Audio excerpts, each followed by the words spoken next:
What happens when the very leader you trust betrays everything he stands for? Imagine a pastor, revered and admired, hiding a secret so dark it threatens to destroy an entire church when one man dares to uncover the truth. He finds himself in a deadly game of deception, danger, and faith. Will justice prevail, or will corruption silence the truth forever? Stay with us as we unravel a shocking tale of betrayal in the pastor's office. You won't believe how it ends. The early morning sun bathed the stained glass, windows of Grace Light Ministries in a golden hue. Inside, Pastor Nathan sat behind his modest wooden desk, his fingers tracing the worn edges of his Bible. His office, though small, was filled with warmth, a reflection of the man himself. Framed scriptures adorned the walls, each verse a testament to his unwavering faith and dedication to his calling. For over 15 years, he had shepherded his flock with love and wisdom,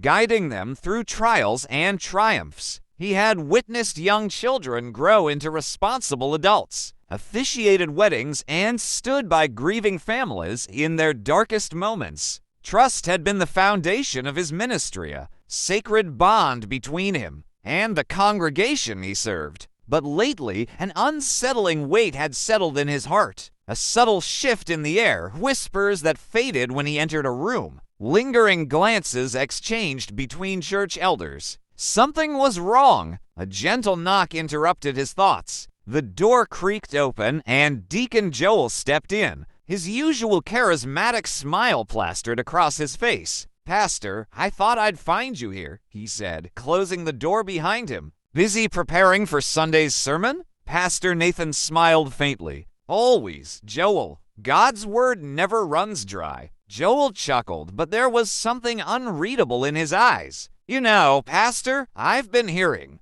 concerns. Some members feel the church could use a little more transparency when it comes to finances. Just some murmurs, of course. Nothing to worry about." Pastor Nathan's heart skipped a beat. Concerns, transparency. He had always been open about church funds, ensuring every donation was accounted for. He leaned forward. "If there are questions, I'd be happy to address them. The church's records are always available." Joel raised a hand dismissively. Of course.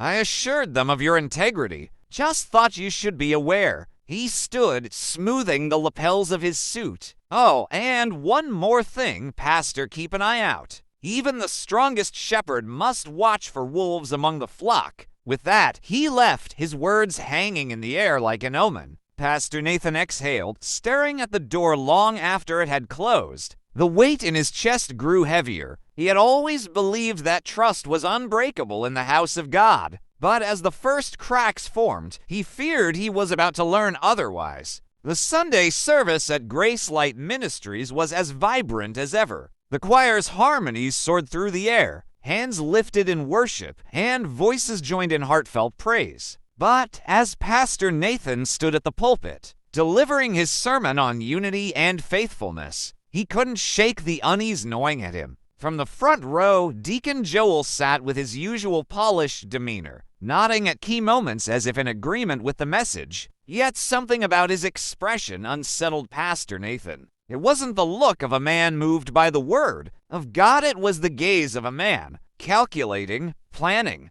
After the service, members of the congregation approached the pastor, exchanging warm greetings and seeking prayers. But even in the crowd, Nathan noticed subtle changes. Some congregants hesitated before speaking to him. A few avoided his eyes. And then there were those who once greeted him with joy but now kept their distance. He tried to brush off his concerns. Perhaps it was just his imagination. But the following week proved otherwise. Rumors had begun to spread, whispers that Nathan was mismanaging church funds, that certain donations had gone unaccounted for. It was a quiet murmur at first, but soon it grew louder. At a midweek prayer meeting, Sister Beatrice, a longtime member, approached him hesitantly. "Pastor," she began, wringing her hands, "forgive me for asking, but is it true that the church accounts haven't been fully disclosed to the elders?" Nathan's heart sank. "Sister Beatrice, that's not true. The financial records are open to review at any time. Who told you otherwise? She shifted uncomfortably. I don't know. People are just talking.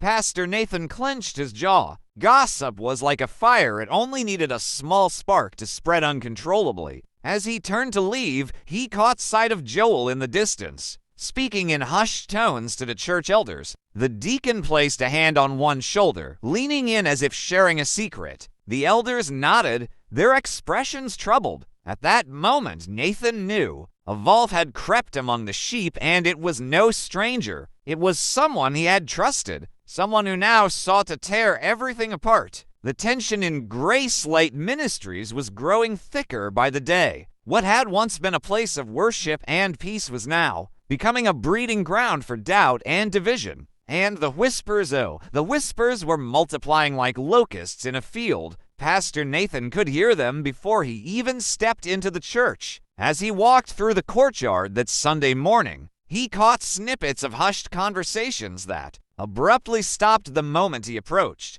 Eyes that once looked at him with admiration now flickered with hesitation, some even with suspicion. He stood at the church entrance, greeting members as they filed in. A few still offered warm smiles, but others only nodded stiffly, their warmth replaced by wariness. Nathan tried to push it aside, but it was impossible to ignore the storm brewing within the congregation. After the service, he made his way toward the elders' room, determined to address whatever was fueling this fire. He had barely stepped inside when the murmuring stopped, and all eyes turned toward him. Elder Matthew, a stout man with years of service to the church, cleared his throat. "Pastor, we need to talk." Nathan took a deep breath. "Then let's talk." The room fell silent for a moment before another elder, Sister Agnes, spoke up. "There have been concerns, questions about the way the church finances are handled." Nathan felt his stomach tighten. "I have never hidden anything from this church. If there are questions, why hasn't anyone come to me directly?" Matthew exchanged a glance with another elder before responding.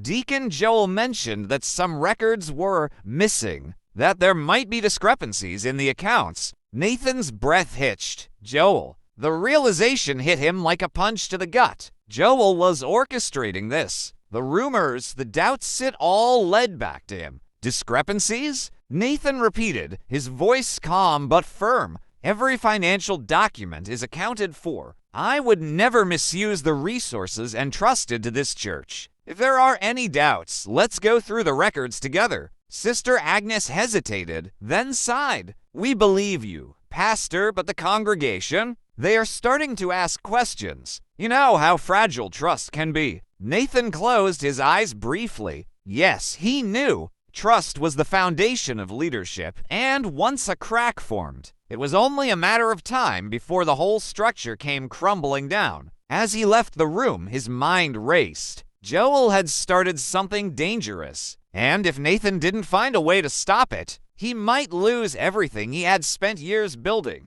The next Sunday at Grace Light Ministries was unlike any other. The usual warmth that filled the sanctuary had been replaced by an almost tangible tension. The congregation was divided, though no one said it outright. It was in the way people sat, some clustered together in hushed conversations, others glancing suspiciously at Pastor Nathan as he took his place at the pulpit. Nathan scanned the faces before him. He saw those who still believed in him, Sister Beatrice, Brother Samuel, the choir leader, Deaconess Ruth, but he also saw those whose faith in him had been shaken. Elder Matthew sat stiffly, his expression unreadable. A group of younger men whispered among themselves, barely looking up. And then there was Joel, seated in the second row, his face carefully composed. But Nathan knew this was his doing. Clearing his throat, Nathan began the sermon. He spoke of unity, of the dangers of division within the body of Christ. He spoke of how easily the enemy sowed discord among believers,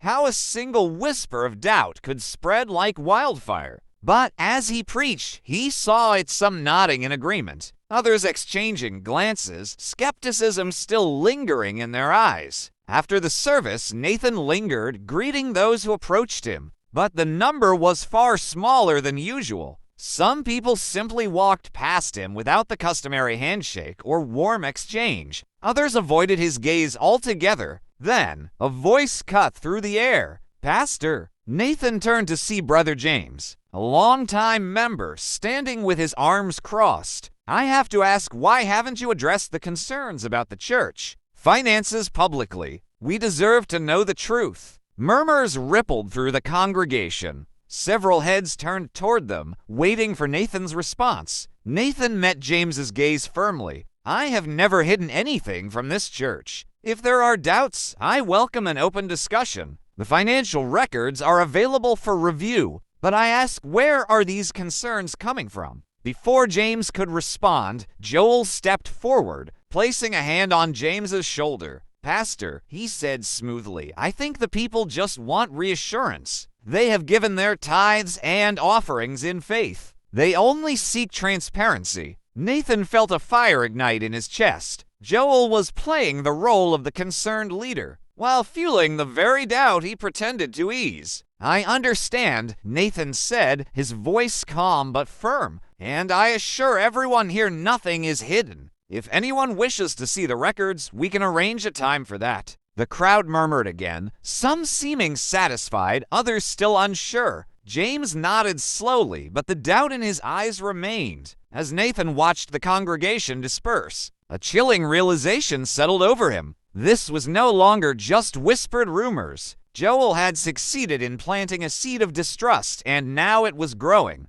And if Nathan wasn't careful, it would consume everything. Pastor Nathan spent the next few days in prayer and reflection, seeking God's wisdom in the storm that threatened to destroy everything he had built. But the more he prayed, the more the weight of betrayal pressed on him. Joel had poisoned the congregation against him, and now the doubt was taking root. By Wednesday, the tension had reached a boiling point. A church board meeting had been called, an emergency session that Nathan had not initiated. That alone was enough to make his stomach twist. He arrived early, but Joel was already there, seated at the far end of the long wooden table, speaking in hushed tones with Elder Matthew and Sister Agnes. They stopped talking when Nathan entered. The room filled up quickly, and soon all the elders and deacons were present. The air was thick with unspoken accusations. Elder Matthew cleared his throat. "Pastor Nathan, thank you for coming. We've gathered here to address the growing concerns in the church." Nathan clasped his hands on the table. Concerns? Or rumors? A few elders exchanged uneasy glances, but Joel only smiled. "Pastor, you must understand that the congregation has a right to know how their contributions are being managed. There have been inconsistencies in the church accounts." Nathan's jaw tightened. "What inconsistencies?" Joel slid a file across the table. "These." Nathan opened it and scanned the papers. His heart pounded as he saw numbers that didn't align with the church's actual financial records. Large sums of money appeared to be missing, funds that had supposedly been withdrawn under his authorization. "This is a lie," Nathan said, his voice firm. "I have never approved any unauthorized transactions." Elder Matthew sighed. "Pastor, this is serious. We need to investigate this properly." Nathan's hands clenched. He knew what was happening.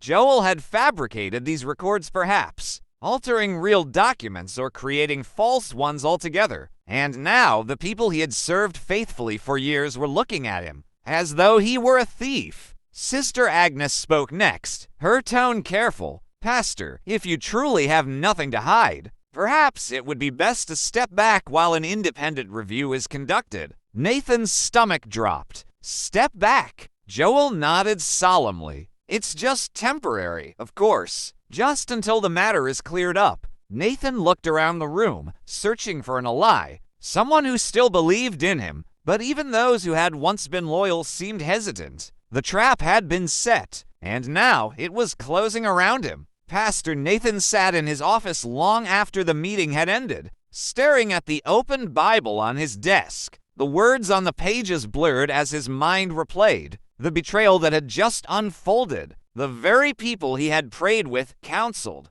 and led in faith were now doubting him. And Joel, his own deacon, had orchestrated it all so perfectly. The decision had been made, effective immediately. Nathan was to take a temporary leave from his position while an independent audit was conducted. He was not to preach, not to attend board meetings, not to involve himself in the leadership of the church in any capacity. In other words, he had been exiled from his own ministry. A gentle knock at the door interrupted his thoughts. He looked up to see Sister Beatrice standing hesitantly in the doorway, her eyes filled with sorrow. "Pastor," she said softly, stepping inside, "I don't believe what they're saying about you." Nathan offered a tired smile. "Thank you, Sister Beatrice, but it seems many others do." She sat across from him, folding her hands in her lap. "Something about this doesn't sit right with me. I've known you for years, Pastor. You've never once misused the church's money." She hesitated before adding, "I think Joel is behind this." Nathan let out a slow breath. "I know he is, but proving it won't be easy."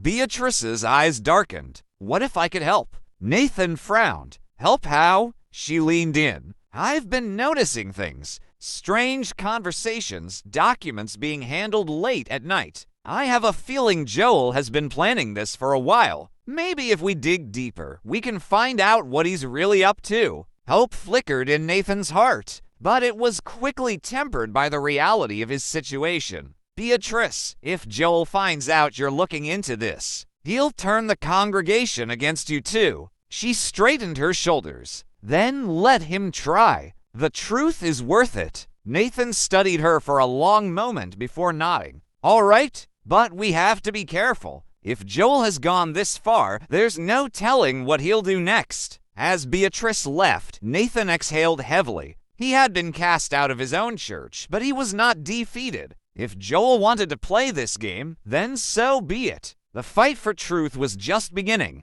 Sister Beatrice moved cautiously through the dimly lit corridors of Grace Light Ministries, her heart pounding with a mixture of fear and determination. The church had always been her safe place, a house of worship where she found peace. But tonight, it felt different, like the walls were closing in, like the very air was tainted with deceit. She knew she was taking a risk by investigating Joel. But if there was any chance of proving Pastor Nathan's innocence, she had to try. Earlier that day, she had overheard Joel speaking in hushed tones to a man she didn't recognize. She hadn't caught the entire conversation, but she had heard one phrase clearly. "The records must disappear." That was enough to confirm her suspicions. Now, with the church nearly empty, she made her way toward the administrative office, where all financial documents were kept. She had worked as a volunteer there before, helping to organize files. If there was evidence of Joel's deception, it would be in that room. Reaching the office door, she glanced around, making sure no one was watching. She turned the handle. It was locked. Of course, Joel wouldn't make this easy. Just as she was about to leave, she heard footsteps approaching. Her breath hitched. She quickly ducked into the storage room nearby. Peering through the crack of the door, Joel entered the hallway, carrying a folder under his arm. He paused outside the office, glanced around, and then unlocked the door with a key from his pocket. As he stepped inside, Beatrice held her breath. Seconds later, she heard the rustling of papers. Then, the sound of a shredder. Her heart sank. He was destroying the records. She had to act fast. Beatrice took out her phone, her hands shaking as she turned on the camera and hit record. She carefully angled the phone to capture Joel through the small opening of the storage room door. The sound of the shredder filled the air, proof of his deceit. Then, just as she was about to step back, her elbow knocked over a broom. The clatter echoed through the hallway. Joel froze. "Who's there?" Beatrice's blood turned to ice as she realized. She had been caught. Beatrice's breath caught in her throat as Joel's footsteps echoed in the hallway. Her heart pounded like a drum, her fingers tightening around her phone. "Who's there?" Joel's voice was sharp, laced with suspicion. She pressed herself against the storage room shelves, willing herself to disappear into the shadows. If Joel caught her spying, he would know she was onto him. The footsteps grew louder, closer. Beatrice knew she had only seconds to act. Taking a slow, quiet breath, she tapped her phone to stop the recording and quickly slid it into the pocket of her dress. If nothing else, she had proof. Then, just as Joel's hand reached for the doorknob, another sound interrupted footsteps approaching from the other end of the hallway. "Brother Joel," it was Elder Matthew's voice. Beatrice barely stopped herself from sighing in relief. Joel hesitated before stepping away from the storage room. "Elder Matthew," he said smoothly, "I thought everyone had left." "I stayed back to pray," Matthew responded. "What are you still doing here?" Beatrice dared to peek through the crack in the door. She saw Joel shift, adjusting the folder under his arm, the same one he had been carrying earlier. "Oh, just finishing up some administrative work," Joel said, his voice light to casual. "Some old records needed to be discarded." Elder Matthew frowned. "Discarded? Shouldn't the board be informed before any church documents are thrown out?" Joel smiled, but Beatrice could see the tension in his shoulders. "Nothing important, Elder. Just outdated records taking up space." Matthew didn't look convinced, but he nodded slowly. "All right then, I'll see you on Sunday." As Elder Matthew walked away, Joel exhaled sharply before locking the office door behind him. Then, without another glance around, he strode down the hallway and disappeared into the night. Beatrice waited, counting to 10 before cautiously stepping out of the storage room. The hallway was empty now, but the air still felt thick with danger. She placed a hand over her chest, trying to steady her racing heart. She had seen enough. She had the recording. She had proof that Joel was tampering with church records. But now the real challenge began. How would she use this information without putting herself and Pastor Nathan in even greater danger? Beatrice hurried home, her hands trembling as she clutched her phone. The recording she had captured was more than just proof it was a weapon. But weapons, she knew, were dangerous. If used carelessly, they could destroy more than just the enemy. She barely slept that night, tossing and turning as she played different scenarios in her mind. If she exposed Joel too soon, he could manipulate the congregation further, twisting the narrative to make her look like the villain. If she waited too long, he might succeed in completely discrediting Pastor Nathan. By morning, she had made her decision. She needed to show the video to Nathan first. The sun had barely risen when she arrived at the pastor's modest home. Nathan opened the door with tired eyes and a weary smile. "Beatrice." His voice carried both surprise and concern. "What's wrong?" She stepped inside and locked the door behind her. "Pastor, you need to see this." Nathan gestured for her to sit, but Beatrice remained standing as she pulled out her phone and played the video. The sound of the paper shredder filled the small living room, followed by Joel's voice, his smooth lies to Elder Matthew ringing clear. Nathan's face darkened as he watched, his hands tightening into fists. When the video ended, silence stretched between them. Then, finally, Nathan spoke. This is the proof we needed." His voice was low, filled with a mixture of relief and restrained anger. "Joel is destroying evidence. He's orchestrating everything." Beatrice nodded. "But what do we do now? If we release this carelessly, he might turn this against us." Nathan exhaled, rubbing his forehead. "We need to be strategic. Joel has too many people on his side right now. If we expose him without preparing the congregation, they might see it as an attack rather than the truth." Beatrice bit her lip. "So what do we do?" Nathan looked at her, determination setting in his eyes. "We pray. And then we find someone within the church leadership who still believes in truth." Beatrice nodded, but deep down, a fear gnawed at her. What if they were already too late? What if Joel had already secured his victory? As she left Nathan's house, she knew one thing for certain: this battle was far from over. Pastor Nathan knew they couldn't fight this battle alone. Joel had woven his lies carefully, poisoning the hearts of the congregation. If they exposed him too soon, he could twist the narrative further, making Nathan look like a bitter man trying to reclaim power. They needed someone on the inside, someone respected, someone who still valued truth. Beatrice sat across from him, her fingers tapping anxiously against her knee. "Who can we trust?" she asked. Most of the elders already doubt you." Nathan closed his eyes briefly, thinking. Then one name came to mind. Elder Matthew. Beatrice's brows furrowed. "Are you sure? He was there when Joel was destroying the documents, and he didn't push too hard. What if he's already under Joel's influence?" Nathan shook his head. "Matthew is cautious, yes, but he has always been a man of integrity. He wasn't convinced by Joel's excuses. I could hear it in his voice." Beatrice exhaled. "So, how do we bring him in?" Nathan stood, his expression firm. "We go to him directly." That evening, they arrived at Elder Matthew's house. A simple but well-kept home not far from the church. The elder opened the door, surprised to see them. His face was unreadable as he stepped aside and gestured for them to enter. "I expected you might come," he said as he led them to the living room. Nathan took a deep breath. "Elder, you've known me for years. You know, I have never stolen from the church." Matthew folded his hands in his lap. "Pastor, I want to believe you, but the evidence against you is strong." Beatrice pulled out her phone. "Then you need to see this." She played the video, watching closely as Matthew's expression changed. His jaw tightened when Joel's voice rang through the room, making it clear that he had been destroying evidence. When the video ended, Matthew leaned back, rubbing his chin.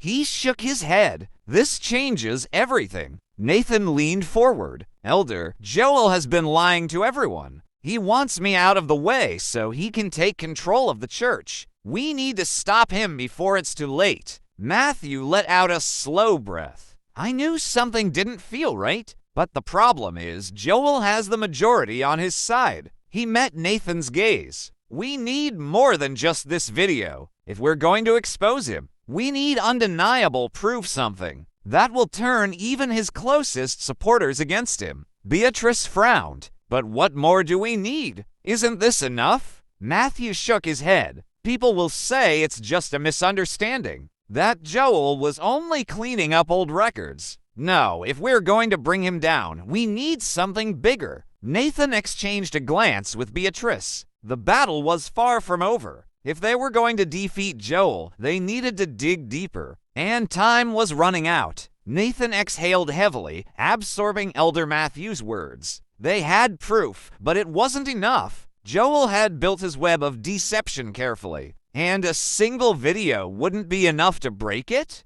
Beatrice crossed her arms. "So what exactly do we need to find? What would be considered undeniable proof?" Matthew leaned forward. "Something that connects Joel directly to financial misconduct, bank records, forged documents, or a confession from someone who worked with him." Nathan rubbed his temple. "That won't be easy. Joel has control over church finances now. Any paper trail is either gone or hidden where only he can find it." Matthew's eyes darkened with thought. There may be one way. He hesitated before continuing. "The church accountant, Brother Felix, he handled all financial records before Joel took over. If anyone knows what's missing, it's him." Beatrice's eyes widened. "Felix? He left the church months ago. No one has seen him since." Matthew nodded grimly. "And don't you find that strange? A man who worked for the church for years suddenly resigns when all these financial issues start. I never believed it was just a coincidence." Nathan sat back, realization dawning. "You think Joel forced him out?"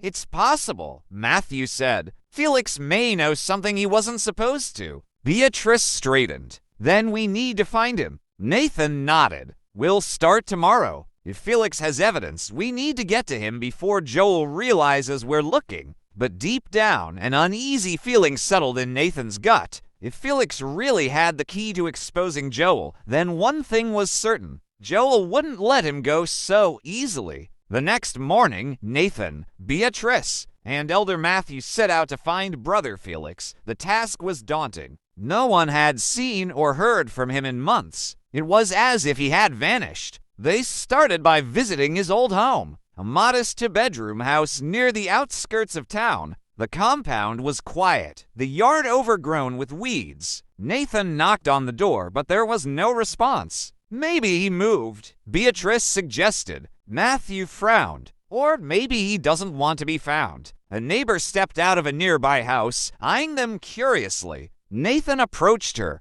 "Good morning, ma'am. We're looking for Brother Felix. He used to live here." The woman sighed. "Felix? He left months ago, packed up one night and disappeared. No one knows where he went." Beatrice exchanged a worried glance with Nathan. "Did he say anything before he left?" The woman hesitated. "Not much, but I remember that night. He looked troubled, like he was running from something." She lowered her voice. "I heard he had problems with the church leadership before he left. Something about missing money." Nathan's jaw tightened. Joel had truly covered his tracks well. "Thank you," Matthew said, nodding politely before turning back to the others. "If Felix was running, he must have had a reason. We need to find out where he went." Nathan thought for a moment. Felix had a younger sister, Miriam. She might know something. Beatrice nodded. "Then let's find her." Later that day, they arrived at Miriam's workplace, a small tailoring shop in the market square. She was bent over a sewing machine when they walked in, but when she looked up and saw them, her expression immediately hardened. "I know why you're here," she said before they could even speak, "and I have nothing to say." Beatrice stepped forward gently. "Miriam, we're only trying to help. We know your brother didn't just leave for no reason." Miriam's lips pressed into a thin line. "Help. Where was the church when Felix was being threatened? When he was forced to leave everything behind?" Her voice trembled with anger. "You all turned your backs on him." Nathan shook his head. "Miriam, I swear to you, we didn't know. It was Joel." She let out a bitter laugh. "Joel." Her eyes burned with fury. "That man ruined my brother's life, and now you want me to help you bring him down." Beatrice placed a hand on Miriam's arm. "Please, if you know where Felix is, tell us. We need to stop Joel before he destroys more lives." Miriam hesitated. Then, after a long pause, she whispered, "Felix is in hiding, and if Joel finds out you're looking for him, you might not live to see the truth." Nathan felt a chill run down his spine at Miriam's words. If Felix was in hiding, it meant he knew something so dangerous that it threatened his life. And now, by searching for him, they were putting themselves in the same danger. Beatrice swallowed hard. "Miriam, please. If Felix has the proof we need, we have to find him. Joel's lies are tearing the church apart." Miriam's eyes darted around the small shop as if she expected someone to be listening. Then she lowered her voice. "You don't understand. My brother barely escaped. He didn't just leave because he wanted to. He was threatened." Matthew leaned forward. "Threatened? By who?" Miriam exhaled sharply. "I don't know for sure, but the night before he left, he told me that someone had been following him, watching him. He was scared. He said if anything happened to him, I should never go to the church for help." Nathan clenched his fists. "That means Joel has people working for him, people willing to silence anyone who gets too close to the truth." Miriam hesitated for a long moment, then sighed. "Felix didn't tell me where he was going, but he calls me once a week from a hidden number. If you really want to find him, you'll have to wait until he contacts me again." Beatrice's heart pounded. "When will that be?" "Tomorrow night." A heavy silence filled the room. Nathan nodded. "Then we'll wait." Miriam frowned. "You don't understand. If Joel finds out you're looking for Felix, he won't just stand by. He'll act first." Matthew's voice was grave. "Then we have to stay one step ahead of him." Miriam exhaled, rubbing her forehead. "Fine, but after tomorrow, whatever happens is on you." Nathan's chest tightened. They were walking on dangerous ground now, and time was running out. The next 24 hours felt like an eternity. Nathan, Beatrice, and Elder Matthew remained on high alert, knowing that at any moment, Joel might discover their search for Felix. If he did, there was no telling what he would do to silence them. Beatrice sat by her window that night, staring at the street below. Every shadow, every distant footstep made her heart race. They were dealing with a man who had no limits, a man who had already destroyed lives to protect his power. At exactly 9 p.m., Nathan's phone buzzed. It was Miriam. He called, she whispered. Felix wants to meet, but he's scared. He says he can't stay in one place for too long. Nathan tightened his grip on the phone. Where is he? He told me to tell you to come alone, Miriam said cautiously. Only you, Pastor. He doesn't trust anyone else. Nathan felt a weight settle on his chest. I understand. Where do I meet him? Miriam hesitated before answering. An old warehouse near the outskirts of town. He'll be there in an hour. Beatrice, who had been listening closely, shook her head the moment Nathan hung up. You're not going alone. I have too, Nathan said. Felix is scared, and if we overwhelm him, he might run before we can get what we need. Elder Matthew frowned. But what if it's a trap? Nathan took a deep breath. Then I pray that God is with me. An hour later, Nathan arrived at the abandoned warehouse. The air was thick with tension. The dim glow of a single streetlight cast long shadows across the walls. He stepped forward cautiously. Felix, he called softly. There was a rustling sound, and from the darkness, a thin figure emerged. Felix. He looked exhausted, his eyes darting around anxiously. Pastor Nathan, I shouldn't be here. Nathan took a careful step forward. Felix, I know you're afraid, but we need the truth. What happened at the church? What did Joel do? Felix swallowed hard. I have proof. Pastor, bank statements, receipts, emails Joel has been stealing from the church for years. When I found out, I confronted him, and that's when my life became a nightmare. Nathan's pulse quickened. Do you still have the documents? Felix nodded. I hid them. I didn't know who I could trust. But if Joel finds out I still have them, he won't let me live. Suddenly, a noise echoed from the shadows. Footsteps. Felix's eyes widened in fear. Someone's here. Nathan turned sharply. His breath caught in his throat as dark figures moved in the distance. They had been followed. Run, Felix whispered urgently. But it was too late. The hunt had begun. Nathan's heartbeat thundered in his chest as the sound of approaching. Footsteps grew louder. Felix grabbed his arm. We have to go now. Without hesitation, they sprinted towards the back of the warehouse, their hurried footsteps echoing against the cold concrete. Nathan's mind raced. Who had followed them? Joel's men? A hired enforcer? Whoever they weren't here for a friendly conversation. A voice rang out behind them. Stop running, Felix. You know how this ends if you don't cooperate. Felix let out a sharp breath. It's them, Joel's men. Nathan's grip on Felix tightened as they reached a rusted side door. Felix shoved against it, but it barely budged. It's stuck. The voices grew closer. Felix, don't make this harder than it has to be. You should have stayed quiet. Nathan slammed his shoulder against the door. It groaned, but still wouldn't open. Footsteps closer now. A flashlight beam cut through the darkness. Run, Felix shouted, and in a last desperate effort, he kicked the door with all his strength. It burst open, and the two men stumbled out into the cold night air. They didn't stop. They ran, through tall grass, past abandoned structures, deeper into the night. Nathan's lungs burned, but he didn't dare slow down.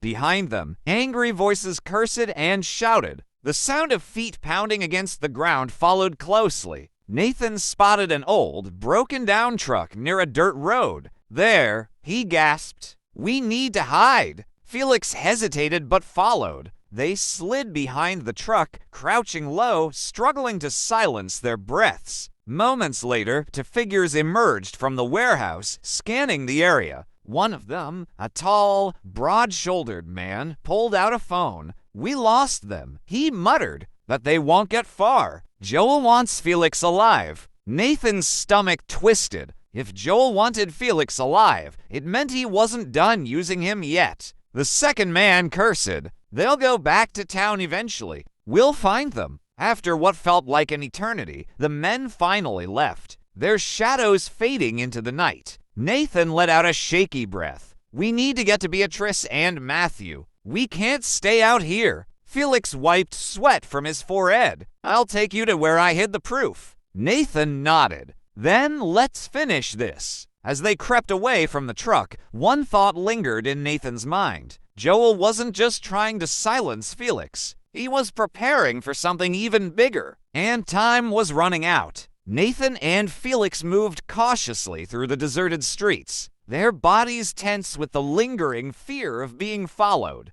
The night air was thick with tension, and every distant sound made Felix flinch. "We need to get to my hiding place before Joel's men figure out where I kept the documents," Felix whispered. Nathan nodded. "Where is it?" Felix hesitated before answering. "At an abandoned chapel just outside of town. It used to be a place of worship before it was shut down years ago. No one goes there anymore." Nathan's stomach clenched. The idea of sneaking into an abandoned chapel at night didn't sit well with him, but they had no choice. They took the longest route possible, avoiding well-lit streets and staying in the shadows. By the time they reached the old chapel, the night was deathly silent. The building loomed before them, its wooden doors covered in ivy, its windows broken. Felix led Nathan to the back of the chapel, where a pile of loose bricks lined the wall. He quickly removed a few, revealing a small metal box. "This is it," Felix whispered, pulling it out with shaking hands. "Everything I collected: bank records, transactions, and even a letter Joel forged to cover up missing church funds." Nathan exhaled in relief. "This is exactly what we need. With this, we can expose Joel and everything he's done." But before Felix could respond, a chilling voice shattered the silence. Well, I knew you'd lead me right to it." Nathan and Felix froze. From the darkness, Joel stepped forward, flanked by two of his men. His expression was calm, but his eyes burned with cold fury. "You really thought you could outsmart me, Felix?" Joel sneered. "After everything I did for you, this is how you repay me." Felix clutched the metal box tighter. "You lied to everyone, Joel. You stole from the church, from people who trusted you. You don't deserve to stand in that pulpit." Joel's expression darkened. "That's not your decision to make." Nathan instinctively stepped in front of Felix. "This ends tonight. Joel, you can't keep hiding the truth." Joel let out a low chuckle. "Oh, Pastor Nathan,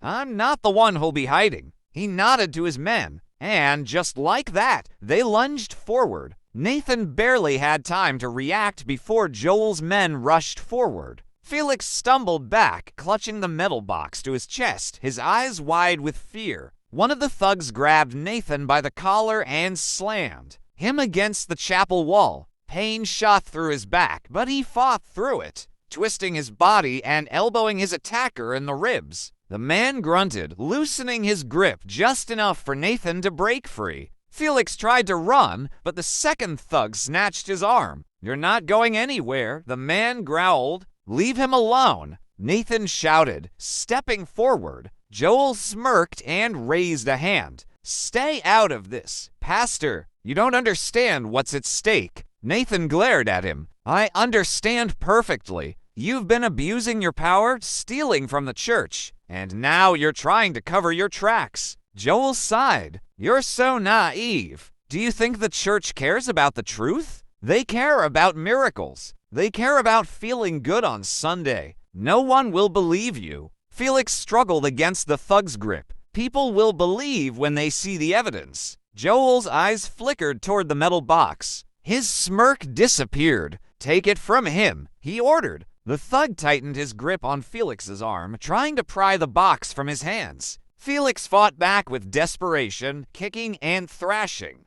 The struggle was fierce, but Felix refused to let go. Nathan seized the opportunity. With every ounce of strength, he tackled the man holding Felix, sending both of them crashing to the ground. The metal box slipped from Felix's grasp and skidded across the floor. For a split second, silence hung in the air. Then Felix scrambled for the box. Joel moved first. With a swift motion, he kicked it away, sending it sliding under the old wooden pews. His face twisted with anger. "You're making this harder than it needs to be." Nathan and Felix dove toward the pews, but Joel's men recovered quickly. One of them grabbed Nathan's shoulder, yanking him back, while the other reached for Felix. Felix, realizing he was cornered, made a split-second decision. "Pastor, take it and run," he shouted, shoving Nathan toward the pews. Nathan understood immediately. He dove to the ground, grabbing the box just as the thugs lunged for him. Without thinking, he sprang to his feet and bolted for the chapel doors. Behind him, he heard Felix cry out as one of the men tackled him. "Nathan, go!" Felix yelled. Nathan hesitated for only a second. Then, gripping the evidence tightly, he turned and ran into the night. Joel's furious voice echoed behind him.